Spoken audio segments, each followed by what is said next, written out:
जेव्हा आपण तंत्रज्ञान, बिग डेटा किंवा एखाद्या क्षेत्रात पूर्णपणे क्रांती घडवणाऱ्या व्यवसायांबद्दल बोलतो, तेव्हा साहजिकच आपल्या डोळ्यासमोर काय येतं? साहजिकच आधुनिक टेक स्टार्टअप्स म्हणजे सिलिकॉन व्हॅलीमधील कंपन्या किंवा नवीन ॲप्स बनवणारे लोक. अगदी बरोबर.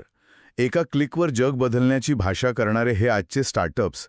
पण पण विचार करा, एका अत्यंत पारंपरिक म्हणजे चक्क जुन्या रंगाच्या कंपनीने हेच सगळं तंत्रज्ञान आणि डेटाचं मॉडेल कित्येक दशकांपूर्वीच अचूकपणे राबवलं होतं असं जर मी म्हटलं तर? अरे बापरे, हे ऐकायलाच खूप आश्चर्यकारक वाटतंय. हो ना. आणि म्हणूनच आजच्या या सखोल विश्लेषणामध्ये आपण Asian paints 7 decades of excellence या प्रकरणाच्या सारांशावर आधारित माहितीची चर्चा करणार आहोत. राईट. आणि आपला उद्देश हाच आहे की एका साध्या पेंट कंपनीने केवळ उत्कृष्ट रंग बनवून नव्हे तर तंत्रज्ञान आणि वितरणाचे म्हणजे सप्लाय चेनचे अचूक जाळे वापरून भारतातील नंबर 1 ची कंपनी बनण्याचा प्रवास कसा पूर्ण केला हे समजून घेणे. नक्कीच. कारण मी जेव्हा हे वाचत होतो तेव्हा मला जाणवलं की हे फक्त एका कंपनीचा इतिहास नाहीये. मुळीच नाही. हा तर एक मास्टर क्लास वाटतो. म्हणजे एखादा साधा वाटणारा व्यवसाय अत्यंत शिस्तबद्ध प्रक्रियांनी शिखरावर कसा पोचू शकतो याचा हा उत्तम अभ्यास आहे. कसं आहे, हे यश त्यांना एका रात्रीत मिळालेलं नाहीये. बरोबर. 7 दशकांहून अधिक काळ. आणि या कथेची सुरुवात ज्या काळात होते ना, ती परिस्थिती खूपच आव्हानात्मक होती. साल होतं 1942. म्हणजे दुसरं महायुद्ध सुरू होतं तेव्हा. एक्झॅक्टली. जग आगीत होरपळत होतं आणि भारतामध्ये परदेशातून येणाऱ्या रंगांच्या आयातीवर पूर्णपणे बंदी घालण्यात आली होती. आणि सहसा असं जागतिक संकट आलं की प्रस्थापित व्यवसायही डबघाईला येतात. राईट. पण या कंपनीच्या संस्थापकांनी चक्क एका गॅरेजमधून सुरुवात करून या संकटाला एक सुवर्णसंधी मानलं.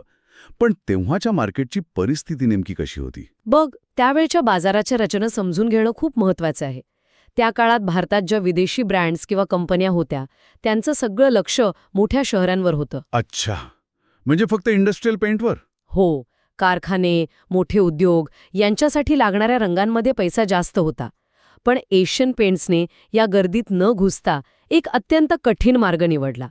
त्यांनी डेकोरेटिव्ह पेंट म्हणजे सामान्य माणसांच्या घरांसाठी वापरल्या जाणाऱ्या बाजारावर लक्ष केंद्रित केलं. म्हणजे हे असं आहे की जेव्हा मुख्य दरवाजावर प्रवेश करण्यासाठी सर्व बड्या कंपन्यांची झुंबड उडाली होती तेव्हा यांनी शांतपणे मागच्या दाराने म्हणजेच ग्रामीण आणि निमशहरी भागातून प्रवेश केला. अगदी बरोबर.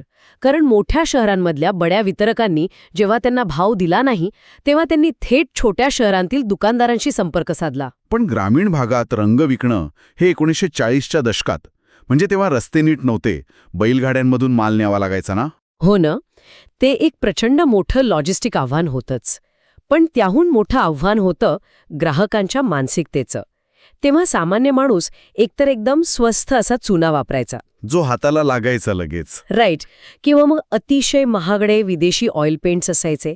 यावर उपाय म्हणून त्यांनी वॉशेबल डिस्टेम्पर नावाचं उत्पादन आणलं. अच्छा. म्हणजे हा चुना आणि महागड्या रंगांच्या मधला एक अचूक पर्याय होता तर. हो, तो परवडणारा होता आणि मुख्य म्हणजे पाण्याने पुसता येत होता. क्या बात है. आणि मला आठवतंय याच काळात ग्राहकांना आकर्षित करण्यासाठी त्यांनी तो प्रसिद्ध शुभंकर म्हणजे मॅस्कॉट आणला होता, तो गट्टू. R.K. लक्ष्मण यांनी रेखाटलेला तो खोडकर मुलगा. या एका चित्रामुळे रंगांच्या डब्यांना जणू एक जिवंत चेहरा मिळाला. राईट. आणि मला वाटतं गट्टूमुळे घरात रंग कोणता लावायचा हा निर्णय रंगाऱ्याच्या हातातून थेट कुटुंबाच्या हातात आला. अगदी बरोबर. आणि या तळागाळातील रणनीतीचा परिणाम असा झाला की ग्रामीण भागातून मागणी इतकी वाढली की मोठ्या शहरांमध्ये वितरकांनाही नाईलाजाने त्यांचा माल दुकानात ठेवावाच लागला. 1967 पर्यंत ते भारतातील नंबर 1 ची पेंट कंपनी बनले. हा प्रवास थक्क करणारा आहे. पण खऱ्या अर्थाने या कथेला जे वळण लागतं ते 1967 नंतरच्या टप्प्यात. मी विचार करत होतो, सहसा भारतीय कौटुंबिक व्यवसायांमध्ये एक ठराविक साचा असतो. हो, म्हणजे पुढची पिढी कारभार हाती घेते. बरोबर. पण इथे तसं झालं नाही. पहिल्या टप्प्यातील यशानंतर त्यांनी आपला व्यवसाय प्रोफेशनल करण्याचा निर्णय घेतला. हा एक अत्यंत दुर्मिळ आणि धाडसी निर्णय होता. व्यवसाय शिखरावर असताना IIM आणि IIT सारख्या संस्थांमधून तरुण व्यावसायिकांना त्यांनी नियुक्त केलं. आणि त्यांना फक्त घेतलं नाही तर निर्णय घेण्याचं पूर्ण स्वातंत्र्य दिलं. पण थांब, मला इथे एक सेकंड थांबव. मी जेव्हा हे वाचलं तेव्हा मला विश्वासच बसला नाही. काय वाचलं? कम्प्युटरबद्दल. हो, या नवीन तज्ज्ञांनी चक्क मागणीचा अंदाज लावण्यासाठी मेन फ्रेम संगणकाचा वापर सुरू केला. आपण 60च्या दशकाच्या अखेरच्या भारताविषयी बोलतोय. हो ना, हे पचायला थोडं कठीण आहे. तेव्हा कॉम्प्युटर म्हणजे एका मोठ्या खोलीच्या आकाराची मशीन असायची, कोट्यावधी रुपये किंमत असलेली. भारतामध्ये तेव्हा IT क्षेत्राचा गंधही नव्हता. एका पेंट कंपनीने एवढा मोठा धोका का पत्करला असेल? याचं उत्तर रंगाच्या व्यवसायातील अत्यंत क्लिष्ट अशा सप्लाय चेनमध्ये दडलंय. रंगाचा व्यवसाय साधा वाटतो, पण त्यात हजारो शेड्स असतात. राईट. 1 लिटर 4 लिटरचे डबे. हो, आणि देशात वेगवेगळ्या राज्यांमध्ये सणानुसार मागणी बदलते. उत्तरेत दिवाळीला जास्त मागणी असते, तर दक्षिणेत पोंगलला. आता माणसाच्या मेंदूने हे लक्षात ठेवणं शक्य आहे का, की कोणत्या गावात कोणत्या महिन्यात पिवळ्या रंगाची मागणी येईल? अजिबात नाही. आणि जर हा अंदाज चुकला तर चुकीचा रंग गोदामात पडून राहील, पैशांचं नुकसान. एक्झॅक्टली. किंवा ग्राहकाला हवा तो रंग दुकानात नसेल, हे टाळण्यासाठीच त्यांनी तो महाकाय संगणक विकत घेण्याचा जुगार खेळला. अच्छा, म्हणजे त्यांना हे समजलं होतं की त्यांचा खरा व्यवसाय फक्त रंग बनवणे नाही, तर तो योग्य वेळी योग्य दुकानात पोचवणे हा आहे. अगदी बरोबर. ज्या काळात इतर कंपन्या केवळ अंदाजाने माल बनवत होत्या, तेव्हा ही कंपनी डेटाच्या आधारे उत्पादन करत होती. अरे वा, म्हणजे एका अर्थी ती स्वतःला एका डेटा आणि लॉजिस्टिक्स कंपनीत बदलत होती. आणि याच कायावर त्यांनी तिसऱ्या टप्प्यात म्हणजे 90च्या दशकानंतर संपूर्ण टेक ट्रान्सफॉर्मेशन केलं. हो, प्रमोटर्स बदलल्यानंतर त्यांनी बूज ॲलन या जगप्रसिद्ध सल्लागार कंपनीची मदत घेतली. एका भारतीय पेंट कंपनीने आंतरराष्ट्रीय कन्सल्टंट्सना बोलावणं हेच खूप मोठं पाऊल होतं.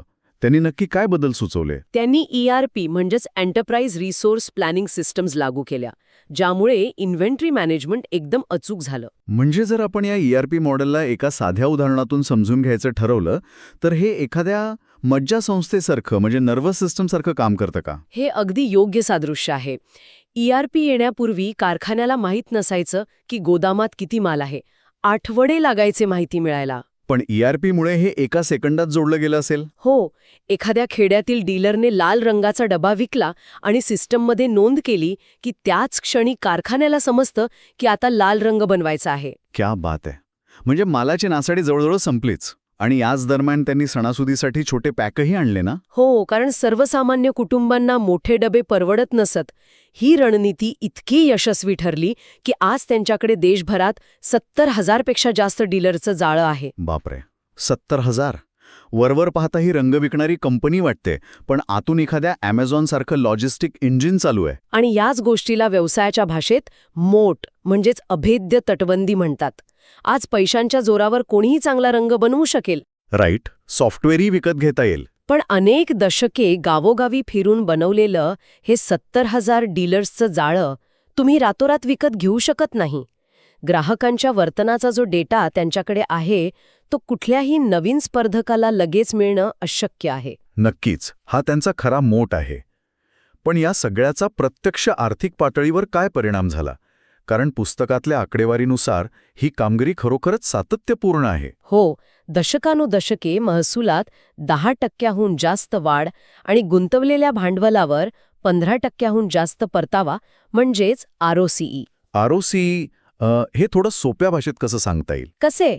व्यवसायात गुंतवलेल्या प्रत्येक 100 रुपयांवर तुम्हाला किती परतावा मिळतो हे यातून समजतं.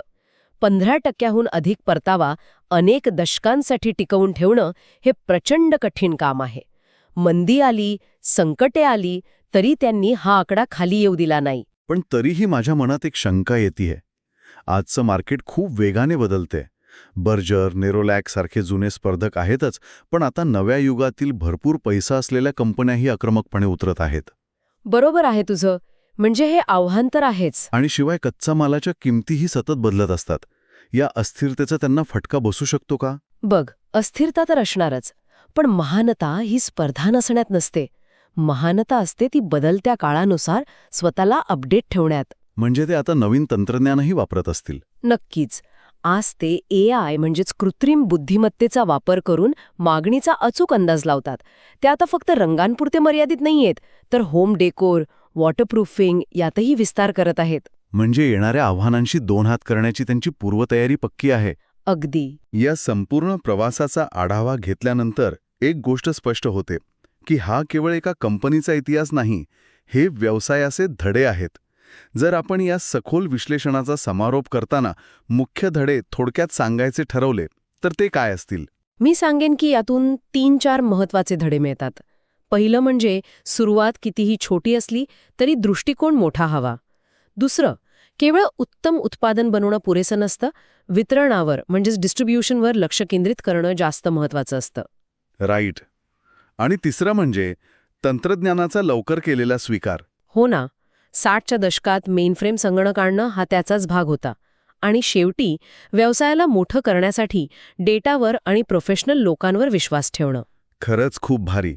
या सर्व चर्चेनंतर या प्रवासाकडे पाहिल्यावर माझ्या मनात एक अतिशय रंजक प्रश्न उभा राहतोय, जो श्रोत्यांसाठीही विचार करायला लावणारा आहे. कोणता प्रश्न? जर एखाद्या उत्पादक कंपनीचं खरं यश त्यांच्या उत्पादनापेक्षा त्यांच्या सप्लाय चेन, अचूक डेटा आणि वितरणाच्या जाळ्यात दडलेलं असेल, तर भविष्यात यशस्वी होण्यासाठी प्रत्येक उत्पादक कंपनीला आधी एक टेक आणि लॉजिस्टिक कंपनी बनावं लागेल का? हा खूपच खोल विचार आहे. हो ना. भौतिक वस्तू बनवण्याआधी डेटा आणि वितरणावर प्रभुत्व मिळवणं हीच उद्याच्या यशाची गुरुकिल्ली असेल का? या एका रंजक विचारावर आपण नक्कीच मनन करायला हवं. याच विचारासोबत आजची ही सखोल चर्चा आपण इथेच थांबवूया. व्हिडिओ आवडला असेल तर लाईक करा आणि अशाच युजफुल व्हिडिओसाठी चॅनलला सबस्क्राईब करायला विसरू नका.